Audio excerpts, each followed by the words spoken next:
చిన్న నెల్లికాయల తొక్కు, ఉప్పు పసుపు వేసి స్టోర్ చేసుకుంటున్నాను అండి. తాటి ముంజలు ముదిరిపోయాయి, సో ఫేస్కి యూస్ చేసుకోవచ్చని ఒక చిన్న ట్రయల్ వేసాను. అది కూడా ఫ్రీజర్లో పెట్టేసుకున్నామంటే మనకు కావాల్సినప్పుడు ఐస్ లాగా దీన్ని ఫేస్కి అప్లై చేసుకోవడానికి.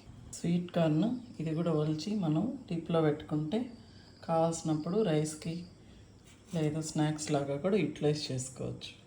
మనం తీసి కట్ చేసుకొని ఫ్రీజర్లో పెట్టుకుంటే కావాల్సినప్పుడు క్విక్గా వండుకోవడానికి యూజ్ అవుతుంది. యూటిలైజ్ చేసుకోవడానికి మామిడికాయ ముక్కలు పెద్దవిగా కట్ చేసి పసుపు వేసి అలా పెట్టేసుకున్నామంటే అన్నిట్లో సాంబారు, చేపలకి అన్నిటికీ యూజ్ చేసుకోవచ్చు. ఇవి రొయ్యలండి.